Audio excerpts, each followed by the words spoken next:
सन्माननीय खासदार रवींद्र चव्हाण जी, उपस्थित सन्माननीय जिल्हा कमिटीचे अध्यक्ष पाटील बेगमोगलकर जी, सन्माननीय शहराचे काँग्रेस पक्षाचे अध्यक्ष सत्तर भाई, जिल्ह्याचे अध्यक्ष राजेजी पावडे आणि उपस्थित इरफानजी भिंगे, सन्माननीय शहराचे अध्यक्ष प्रशांत एकनाथजी मोरे, श्याम दरजी, महेशजी देशमुख आणि सर्व काँग्रेस पक्षाचे वंचित आघाडीचे कार्यकर्ते, सर्व पत्रकार मित्रांनो, सर्वप्रथम मी आपल्या मित्रांचे आभार व्यक्त करतो. या पत्रकार परिषदेमध्ये आपण सगळेजण उपस्थित राहा. आज काही अत्यंत महत्त्वाच्या संदर्भामध्ये आपल्या ठिकाणी सांगितलं. आपल्याकडे काँग्रेस पक्ष आणि वंचित आघाडी या ठिकाणी एकत्रपणे महानगरपालिकेत निवडणूक लढवतात. या संदर्भामध्ये प्रदेश अध्यक्ष हर्षवर्धनजी सपकाळ साहेब आणि वंचित आघाडीचे महाराष्ट्राचे देशाचे नेते बाळासाहेब आंबेडकर यांच्यासोबत चर्चा होऊन खालील सर्व कार्यकर्त्यांना त्यांनी सूचना दिल्या की दोन्ही पक्षाची आघाडी या ठिकाणी केली पाहिजे आणि त्यानुसार जिल्ह्याचे अध्यक्ष सन्माननीय सत्तार साहेब आणि आपले सन्माननीय खासदार चव्हाण साहेब आणि बहुजन वंचित आघाडीचे नेते प्रशांतजी, अन्य नेते यांच्यासोबत चर्चा झाली आणि चर्चा होऊन जे या ठिकाणी सांगत आहे त्यापूर्वी म्हटलं पाहिजे की नाते जे आहे ते आपल्या पक्षामध्ये काही लोकांना MIM मध्ये पाठवण्याचा कार्यक्रम हे आता उघड झालेलं आहे की सरळ निवडणूक येणार नाही म्हणून पक्षाला आणि तशा प्रकारचं विभाजन करून निवडणूक प्रयत्न विरोधी पक्ष BJP करतायत हे सर्वांच्या समोर उघड झालेलं आहे. देश स्तरावर राज्य स्तरावर की त्यांना लोक जिंकण्याचं अस्त्र म्हणून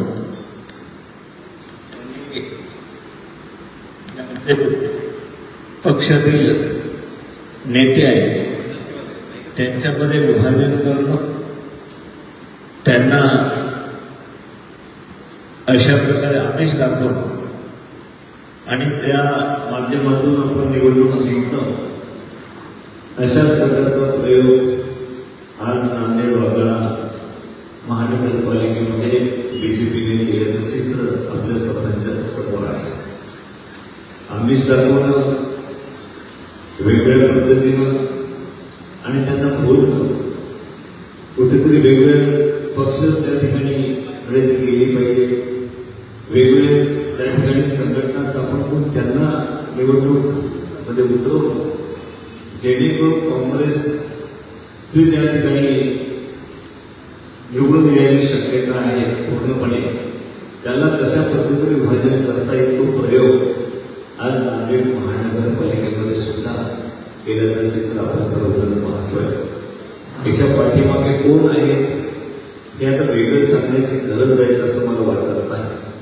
लोकांमध्ये जनतेमध्ये ही चर्चा आहे की या ठिकाणी विभाजन करण्याचा जो प्रयत्न षडयंत्र जे या ठिकाणच्या BJPच्या नेत्यांनी आखलेला आहे ही आता घराघरामध्ये सुद्धा त्याची चर्चा आहे की काँग्रेसला हरवण्याकरता, अशा प्रकारचं आघाडीला हरवण्याकरता अशा प्रकारे त्या ठिकाणी प्रयोग केलेले आहे.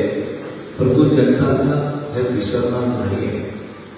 जनतेला कळून चुकलेलं आहे की याच्या पाठीमागे बीजेपीचं षडयंत्र आहे, याच्या पाठीमागे बीजेपी आहे. आणि त्याकरता जनतेने ठरवून टाकलं आहे की यावेळेला जे काँग्रेस आणि वंचित आघाडी आहे यांना सत्तेमध्ये महानगरपालिकेमध्ये घुसवायचं आहे.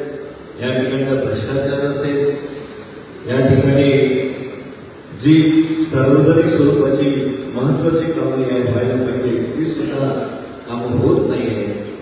फक्त आमच्या हाताखाली सगळे राहिले पाहिजे असा जो प्रयोग नांदेड महानगरपालिकेच्या माध्यमातून काही नेत्यांनी हातामध्ये घेतलेला आहे, त्याला हाणून पाडण्याचं संपूर्ण महानगरपालिकेमध्ये जनतेने ठरवलेलं आहे. आणि ते चित्र आपल्याला लवकरच दिसेल की आम्ही आघाडी जी केली एका विचारांचे सगळेजण आम्ही आहोत. कुठेही आमच्यामध्ये आमच्या विचाराला तडा आम्ही जाऊ दिलेला नाही.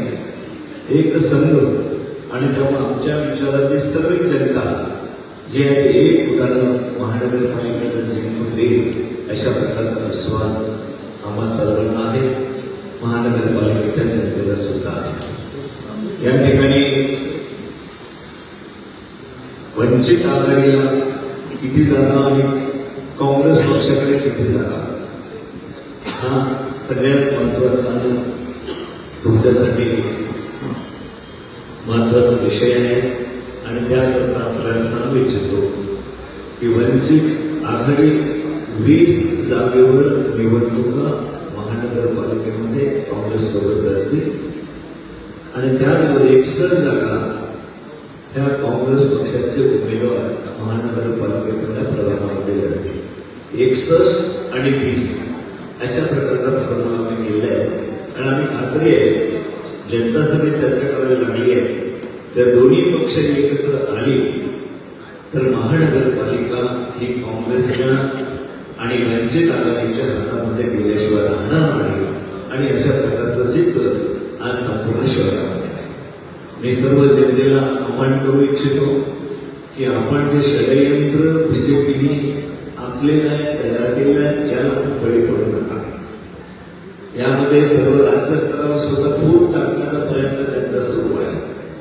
कोणाला कुठं उभं करायचं म्हणजे जे काँग्रेस विचाराची जी मतं आहे ती विभागल्या जातील अशा प्रकारचा पूर्ण राज्यामध्ये मुंबईपासून तर कालपर्यंत नांदेडपर्यंतचा प्रयोग सुरू आहे. आणि तोच प्रयोग या ठिकाणी एक षडयंत्र तयार करतो. मग पाटीला म्हणा तुम्ही या लोकांना उमेदवारी द्या, आम्ही काय त्यांना सगळं मदत करू, हे काय दर्शवते हे आपल्या सर्वांना माहिती आहे. आता लपून राहिलेल्या गोष्टी नाही आहे. म्हणून जनता त्यांना शिकवल्याशिवाय राहणार नाही. हे जे षडयंत्र त्यांनी केलं त्यामुळे जनतेला पटलेलं नाही आहे. म्हणून अशा प्रकारचं एक केंद्र संपूर्ण चांगलं वातावरण नांदेड शहरामध्ये दिसून येत आहे. याचे परिणाम आपल्याला आता दिसून येतील. थोड्या पुढे त्यांचे प्रयत्न सुरूच असतात, कारण त्यांना सरळ निवडणुका जिंकता शिकणार नाही आहे. आणि वंचित आघाडी आणि काँग्रेस एकत्र आल्यानंतर जनमानस सुद्धा चर्चा करायला लागलेली आहे की आता महानगरपालिका ही काँग्रेस आणि वंचित आघाडीच्या हातामध्ये जाणार आहे. आणि तशा प्रकारची भूमिका ही जनतेने घेणं सुरू केलेली आहे. मोठ्या प्रमाणामध्ये एक वातावरण चांगलं वातावरण निर्माण संपूर्ण शहरामध्ये झालेलं आहे. त्याचे परिणाम भविष्यामध्ये सुद्धा चांगले होतील. एक मजबूतीनं आम्ही पुढे करण्याचा प्रयत्न आमच्या सर्वांचा आहे. सर्वांनी जी काँग्रेसचे उमेदवार आहेत किंवा वंचित आघाडीचे उमेदवार त्यांनाच मतदान आपण करावं अशा प्रकारचं सुद्धा आव्हान या निमित्तानं आपल्या माध्यमातून मी जनतेला सुद्धा मतदारांना सुद्धा करू इच्छितो. धन्यवाद. जय हिंद. एक प्रश्न विचारायचा आहे. मागच्या नगरपालिकेच्या निवडणुकीमध्ये सुद्धा वंचित बहुजन आघाडी आणि काँग्रेसची आघाडी झाली होती. पण लगेच दुसऱ्या पदाधिकाऱ्यांनी एका पत्रकार परिषद केली की आघाडी नाही आहे.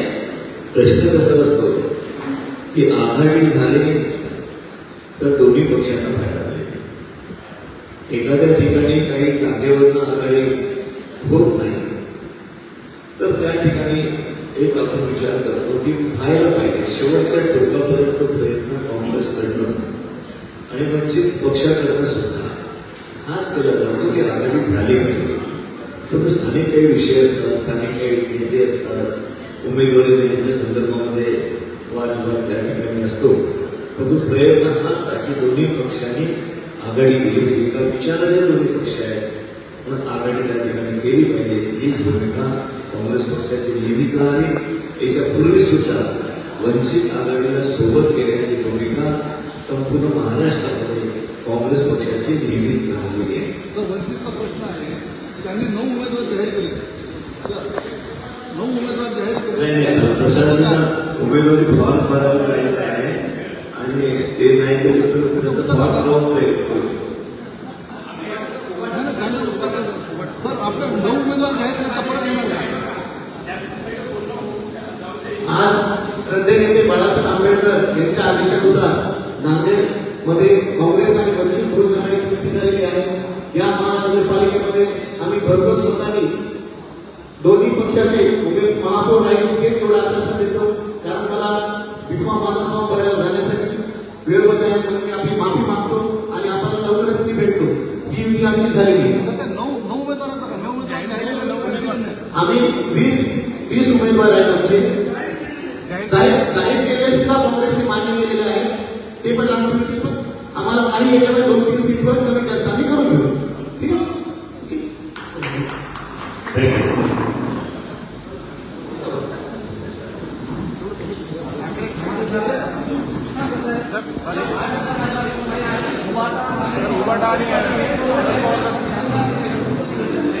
यामध्ये आमची आघाडी जी आहे आज झालेली आता वेळी नाही.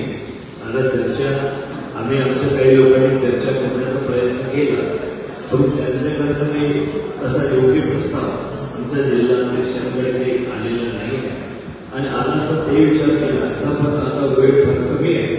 या कमी वेळामध्ये सगळ्या गोष्टी आता पुढे जाणं शक्य नाही म्हणून आम्ही वंचित आणि काँग्रेस असेच आघाडी करून लढायचा निर्णय घेतलेला आहे. आवडलं असेल तर लाईक करा, मित्रांना शेअर करा आणि हो, सबस्क्राईब करायला विसरू नका, कारण हा आहे आवाज वंचित बहुजनांचा, तुमचा हक्काचा आवाज.